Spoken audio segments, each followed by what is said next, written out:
Hey all, good morning. Welcome back to the channel. Today's video has to do with my rear derailleurs. The shifting hasn't been ideal, so I tried with some tips from Jeffrey. I actually tried to tune my own rear derailleurs. The smallest gear, the smallest cog. Whenever I shift it down, I can't seem to get the gears into the smallest cog, and then once I tune it, it actually doesn't shift as well. If I tune the rear derailleurs to get it to shift into the smallest cog, the biggest cog, I will have, there's a lot of noise.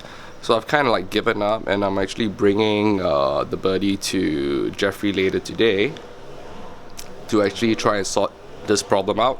So just to recap, this is the issue right now. You can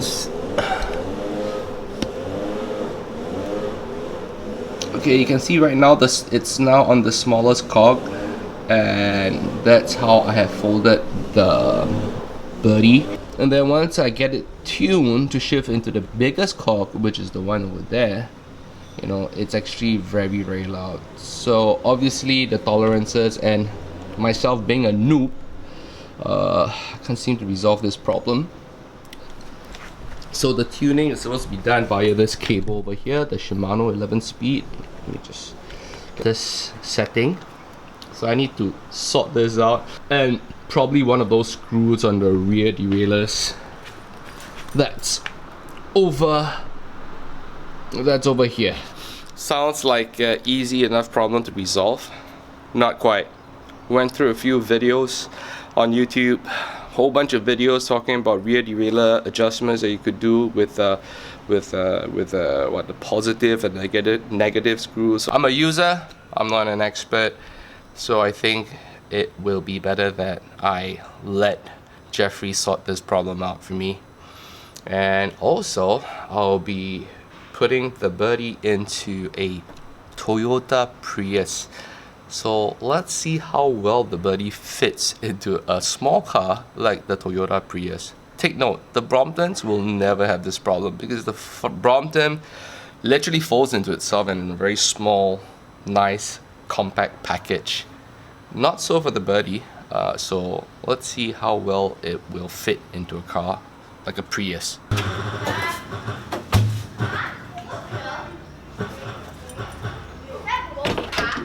Yeah, okay, definitely cannot go in the boot. No. So it definitely can't go in the boot.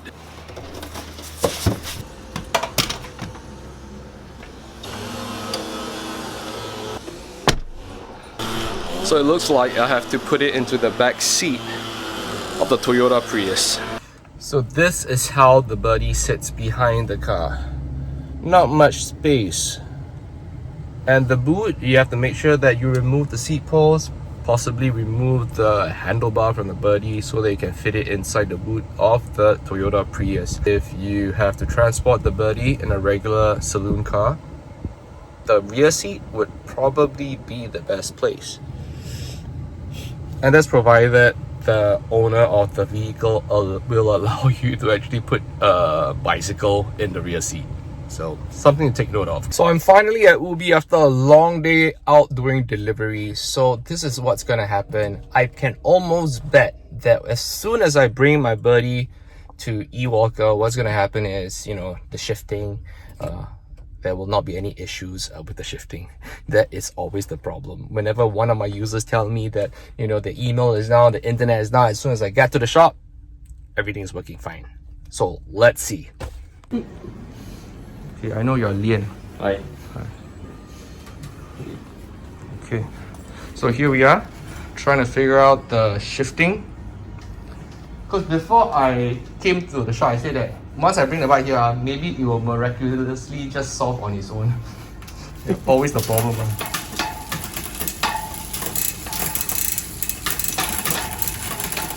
Oh? How about the sound? This is because it's narrow white no, this is the that's how See, it's got that. I don't know what's wrong with it. This thing is the other. same purpose. Oh, it's the same purpose. Oh. Okay. But you can't do that while you're riding. Alright. While riding, you can still fine tune over here. Correct.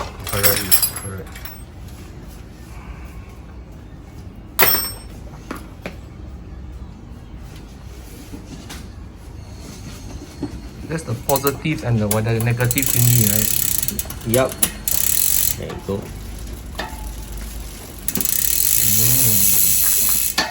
Some more lighter, okay.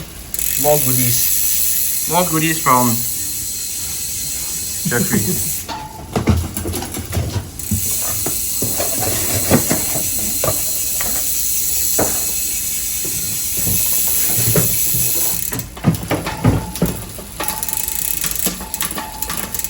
Wow.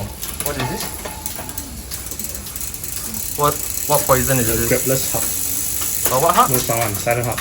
A silent hub? Hmm. Wow, really no sound, man. What's the feature behind this ring? Almost instant engaging. Okay. And there's like almost no ratchet resistance while it's rolling. Oh wow. This is for the Birdy also. This hub can use for this is for Birdy lah, but they also can use on other bikes also. Road bikes and such lah. Okay.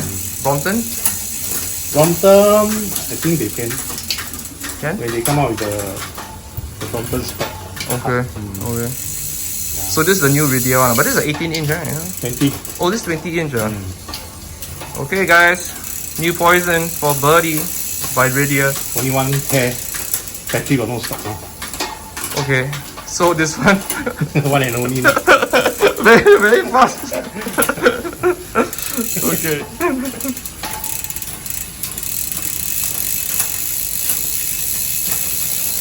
So mainly tuning of this is by experience how to get the thing right. Exactly. It's quite difficult to teach it. Sometimes it's by feel. Yeah, I tried going on. Whether it's coming down or not. Correct. Whether the extreme for the smallest COG and the biggest, is it within the Tolerance. Right. two screws that is guiding this one and the topness of the cable. Right. So these four things, the how tight is the cable and the limit for this one will make the shifting whether it's accurate or whether it's out. Right. So that's how we when we look at the thing, whether it's coming down, if it's not dropping down. One thing, it may be too tight. The cable may be too tight. We need to loosen down. Correct. If we loosen the cable, it still don't come out. That means the limit is not. The limit is holding the chain from dropping down. Right. So we need to release the bit of limit on the screw so the thing will come down. Then once we get to the side, then we taut out and then we see whether it can go out. Correct. Can you just point to me the two limit screws? Where is it exactly? This. Let me just get the thing, the sharp thing. This one here, one is here. Okay. The other one is right at the bottom here. It's usually two here. Let me just get you this. Okay, this one is more obvious. Okay. It's the same, but this one is Ultegra, so it's a higher end one. So the screws are more, it look more atas. The 105 one, the third grade one, these are the two screws. Right. This one is for the high speed limit, and this one is for the low speed limit. Right. Okay. So they will adjust. So how much this thing will move in? That means your limit. How much you move in and then stop, or move out and stop. Right. That's how it guides the deliverer from moving too much. If it moves too much, then the chain might go out of the cassette and stuck inside here. Correct. Or if we don't push it enough and then it will drop here and then it will grind into this frame here. Exactly. Yeah. So now it's okay already. Now it's okay already. Oh, now it's okay already. Okay. So this is the expert Lian from E Walker. This is the A-frame lah. A-frame. Okay. So actually this one will go and then onto behind the rear axle, huh? Oh, onto the skeward.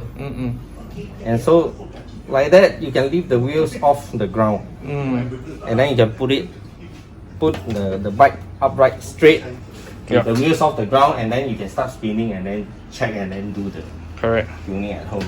But tuning wise, still you need some experience. Correct. If you are not sure, you might go way out. That Correct. means you tune, it goes further and further, and then in the end, you're left with only a few gears that is working. Correct. It may be like that. Yeah.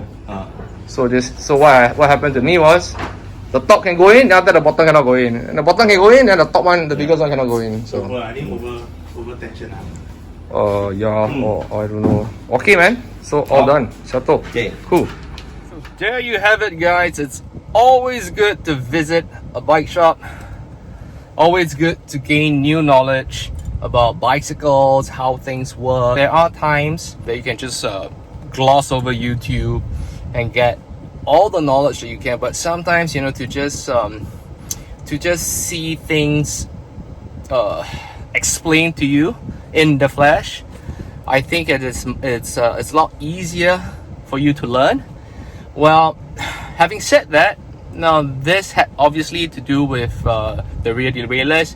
It's probably not that super difficult if you put your heart and mind to it, but if you want to save the time, then of course you should definitely go to an expert like what you saw Lian at eWalker.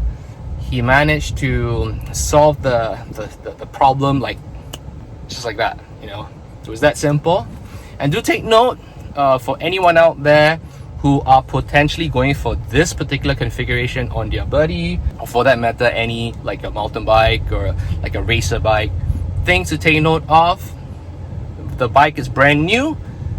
During the breaking in period, you will experience shifting issues. You're supposed to bring it back to the shop. You know, they're gonna dial it in. Once it gets dialed in, it's gonna be okay for a while. And whatever that I'm sharing with you is something that I've learned from Lian and Jeffrey. It's gonna be okay for a while, and then after that, things that may potentially get in the way of your shifting would be things like that you might really want to take note of would be the shifting cables. Or the cables, sometimes over time it will expand. Then you may have to look into either replacing your cables or fine-tuning it further. The third scenario would obviously be the way you fold your Birdy. Over an extended period of time, if let's say you haven't been riding for a while, what's going to happen is when you fold or unfold the Birdy, this typically happens when you finish riding, and then when you attempt to fold and you forget how to fold the Birdy, you may inadvertently exert too much pressure again on the shifting cable. That would definitely force the shifting cable out of its position, and you're gonna get shifting issues. So these are the things to take note of. I hope you guys like the video. Thumbs up if you do, and I'll see you again. Bye.